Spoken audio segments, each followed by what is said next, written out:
کون آپ کو روک دے گا؟ اگر روکتا ہے کوئی تو اس کے مطلب یہ ہے کہ اس کا دماغ کھسک گیا ہے نا؟ جیسی ٹوپی پہننا آپ پہنی، یہ آپ کی پسند ہے۔ یہ ہنگامہ مچا دینا کہ یونیفارم سول کوڈ یہ ایسا ہے کہ سب کو ایک کر دیا جائے گا، یہ دراصل دو مقصد سے کیا گیا۔ اس مقصد کو جان لیجیے۔ پہلا مقصد یہ ہے کہ آپ بے چین ہو جائیے، گھبرا جائیے، کیا ہوگا، کیسے ہوگا، کیا کریں بھائی، بولو جلدی سے ہم کیا کریں۔ تو کچھ لوگ لگ جائیں گے کہ ایسے موبائل پر میسج کرو، ایسے فلانا کرو، یہاں پر جمع ہو جاؤ، یہاں پر لیٹ جاؤ، یہاں پر کھڑے ہو جاؤ، یہاں پر یہ بولو۔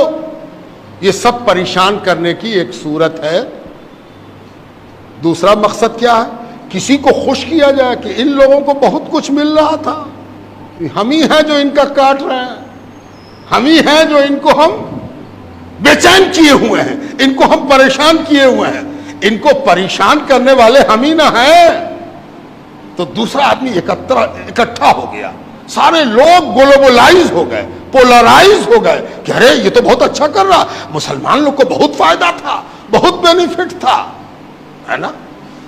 اگر کوئی پوچھ دے کہ مسلمانوں کو کیا فائدہ تھا تو سب سے پہلی چیز یہ بتائی گئی کہ مسلمان 4 شادی کر سکتا تھا۔ 4 شادی، جانتے ہو مسلمان 4 شادی الاؤ ہے، اس کو 4 شادی کرے گا، ہے نا؟ یہ ایک ہوا بنائی گئی، یہ ایک ماحول بنایا گیا، ہے نا؟ اور اس ماحول میں کبھی بھی سچائی سے واسطہ نہیں پڑا کہ یہاں پر ہزاروں مسلمان جمع ہیں، ذرا پوچھ تو دیجئے کہ کتنے آدمی نے 4 شادی کیا ہے، کتنے نے 2 شادی کیا ہے۔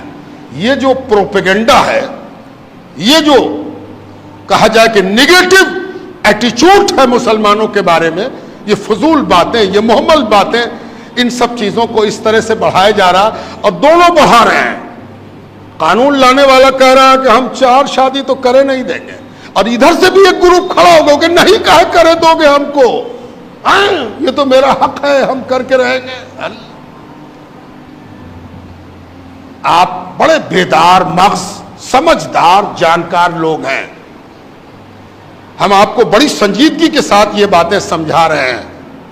یہ ایک بات یاد رکھی اور بات ختم، وقت نہیں ہے، وقت زیادہ ہوا چاہتا، گرمی بھی شدید ہے، اللہ تعالیٰ مہربانی فرمائے۔ ایک چیز ہمیشہ یاد رکھیے کہ جب بھی کسی چیز پر آپ ریئیکٹ کرتے ہیں، رد عمل آپ کا آتا ہے، کسی عمل کے نتیجے میں آپ رد عمل کرتے ہیں، کسی ایکشن کے نتیجے میں آپ اپنا ایکشن دکھاتے ہیں، ہے نا؟ تو ہمیشہ اس بات کا خیال رکھیے کہ اس کے پروگرام کا حصہ مت بنیے، جو وہ چاہتا ہے وہ مقام مت کیجیے۔ اس نے کچھ سوچ کے ایکشن لیا ہے، اس نے کچھ سوچ کے ہی فتنہ چھوڑا ہے، اس نے کچھ سوچ کے فلیتا لگایا ہے۔ کہیں ایسا نہ ہو کہ وہ جو سوچ کے کام کیا ہے اسی کام میں ہم لگ جائیں اور وہ ہنس کے کہے ہم تو جانتے تھے کہ یہ ہوگا، ہے نا؟ ہم تو جانتے تھے کہ یہ ہوگا، سارا مسلمان پریشان ہے نا؟ لا کمیشن، کانسٹیٹیوشن، ہندوستان کا آئین کیا کہتا ہے؟ ہندوستان کے آئین کا ایک آرٹیکل ہے 44 آرٹیکل، وقت نہیں ورنہ میں تو تفصیل میں جا کے آپ کو سناتا اور سمجھاتا بات کو۔ 44 آرٹیکل میں ہمارے آئین میں، ہمارا سمویدھان، اس میں ایک بات کہی گئی ہے کہ اس ملک کے رہنے والوں کے لیے ایک جیسا قانون ہوگا، ایک جیسا قانون ہونا چاہیے۔ بڑی اچھی بات ہے، اس سے کون انکار کرتا ہے؟ مسئلہ بات سے پیدا نہیں ہوتا، بات کے انٹرپریٹیشن سے پیدا ہوتا ہے۔ کیسے ہم اس بات کو لیتے ہیں اور اس بات سے کیا سمجھتے ہیں، اس سے مسئلہ پیدا ہوتا ہے۔ اگر کوئی کہے کہ اس پورے ملک میں ایک طرح کا قانون ہو، کون سی بری بات ہے بھائی؟ بڑی اچھی بات ہے۔ کالا گورا، لمبا موٹا ناٹا، غریب امیر، پڑھا لکھا کم پڑھا لکھا، سب کے ساتھ ایک ٹریٹمنٹ ہونا چاہیے، ہو اچھی بات ہے، کون مخالف ہے؟ اب اس کو ہم 2 طرح سے سمجھاتے ہیں۔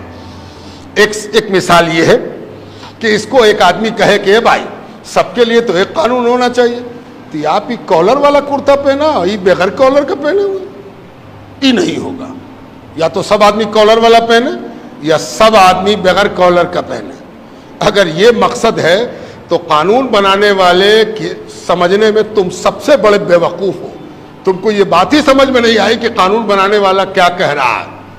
قانون بنانے والے نے کیا کہا یہ تم کو سمجھ ہی میں نہیں آیا. تم سب کا کپڑا ایک کرنا چاہتے ہو, ایک رنگ کا کپڑا پہناؤ گے, ایک رنگ کی قمیص پہناؤ گے, ایک رنگ کا پینٹ یا ہاف پینٹ پہناؤ گے. اسی کو یونیفارم سول کوڈ کہتے ہیں. اصل مقصود اس کا یہ ہے کہ اس ملک میں ہر آدمی آزاد ہوگا کہ وہ جو کپڑا پہنے اس میں کالر ہو کہ نہ ہو, بلو ہو کہ اجلا ہو کہ ہرا ہو کہ نیلا ہو کہ پیلا ہو. یہ یونیفارم سول کوڈ ہے. یونیفارم سول کوڈ کے مطلب یہ ہے کہ ہر ہندوستانی کو یہ حق حاصل ہے کہ وہ اپنی طبیعت کے مطابق کپڑا پہنے, اپنی طبیعت کے مطابق لباس اختیار کرے. حیرت کی بات ہے کہ اس ملک میں جہاں ہر 4 کوس پر بولی بدل جاتی ہے اور ہر 4 کوس پر پرتھا بدل جاتی ہے, رسم بدل جاتا ہے, رواج بدل جاتا ہے, ٹریڈیشن بدل جاتا ہے, وہاں یونیفارم سول کوڈ کی بات اگر کی جا رہی ہے تو آپ ہی کیوں پریشان ہیں؟ سب لوگ پریشان ہوں گے. جب ہوں گے تو دیکھا جائے گا, ہے نا. مسلمان سب سے پہلے کیوں پریشان ہو جائے؟ مسلمان ہی سب سے پہلے لائن کیوں لگا دے؟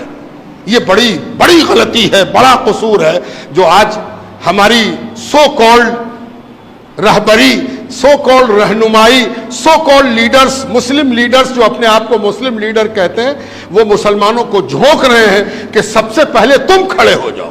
جبکہ سب سے پہلے تو وہ کھڑا ہوگا جس کا ٹریڈیشن ہر تھوڑی دیر پر بدلتا رہتا ہے. یہاں کون ہے جو ایک طرح کا ہو؟ بہار میں چھٹ ہوتا ہے, بہار سے باہر چھٹ کرنے والا چھٹ نہیں کرتا. جو بہاری نہیں ہے وہ چھٹ جانتا بھی نہیں. پتہ نہیں کتنے قسم کا کیلنڈر ہے ان کے یہاں بھی. ان کے یہاں بھی پوجا کے الگ الگ انداز ہیں, ساؤتھ اور نارتھ. آپ دکشن میں چلے جائیے, دکشن کا کھانا پینا, پہننا, اوڑھنا, بولنا, چالنا, ہنسنا, رونا سب الگ ہے. اتر آئیے سب الگ ہے. تو ان کو بھی تو فکر ہوگی. آپ ہی کیوں فکر مند ہو؟ آپ رکو, ٹھہرو. آپ بڑھنے دو دوسرے کو آگے, اور دوسرے لوگ آگے بڑھیں. آسام کا ٹریڈیشن الگ, گجرات کا ٹریڈیشن الگ, ایک داہنے ہاتھ میں ایک بائیں ہاتھ میں. تو پہلے, اور ایک بات اور ہے, کسی چیز پر ریئیکٹ کرنے کے لیے, رد عمل دینے کے لیے, کسی چیز پر تنقید کرنے کے لیے وہ چیز سامنے ہونی چاہیے. ابھی تو یہ بھی پتہ نہیں ہے کہ کامن سول کوڈ کا نیچر کیا ہوگا, کیا ہوگا, کیسا قانون ہوگا. یہ بے مقصد کی بحث شروع کی گئی اور سارے طبقے کو پریشان حال بنا دیا گیا. اطمینان رہیے, مطمئن رہیے, اپنا ریئیکشن دینے میں جلد بازی مت کیجیے, اپنے آپ کو محفوظ رکھیے, گھبرائیے نہیں, ٹھہرے رہیے. کوئی ڈرنے اور گھبرانے کی بات نہیں ہے, اطمینان سے اپنے جگہ پر رہیے. وقت آئے گا, دیکھا جائے گا کہ کیا وہ کرتے ہیں, کیسے وہ کرتے ہیں. ان کے یہاں بھی بہت سے اختلافات ہیں, ان اختلافات کو وہ کیسے ایک کرتے ہیں اور سب مل کے کیسے پاٹ لیتے ہیں. جیسے آپ کے یہاں وراثت کا قانون ہے, ویسے ہی ان کے یہاں بھی وراثت کا قانون ہے. وہ بھی اپنی وراثت کے سلسلے میں اپنا قانون رکھتے ہیں. عیسائی کا اپنا قانون, ہندوؤں کا اپنا قانون, بودھوں کا اپنا قانون, پارسیوں کا اپنا قانون, مسلمانوں کا اپنا قانون. جب اس مسئلے میں کوئی نقشہ صاف ہوگا تب ہم لوگ ریئیکٹ کریں گے اور ہم لوگ اس سلسلے میں سوچیں گے. ابھی بہت زیادہ پریشان ہونا, اپنی حرارت بڑھا لینا, اپنا بخار بڑھا لینا, پریشان ہونا کہ ہم کو کیا کرنا ہے. یہ ووٹنگ نہیں ہے کہ ہر آدمی جا کے ووٹ دے آوے, ریفرینڈم نہیں ہے کہ ہر آدمی جا کے اپنی رائے. میں نے جیسا شروع میں کہا کہ بہت عمدہ یہ بولے ہیں یو سی سی کو لے کر, اور انشاءاللہ ہم رابطے ایمان والے لوگ ہیں, اللہ پر ایمان رکھتے ہیں. کسی کے برا چاہنے سے کچھ نہیں ہوتا ہے, وہی ہوتا ہے جو منظور خدا ہوتا ہے. بس انشاءاللہ اللہ کی ذات سے امید ہے کہ مسلمانوں کے ساتھ کچھ برا نہیں ہو سکتا. اللہ آپ سب کو سلامت رکھے. السلام علیکم ورحمۃ اللہ.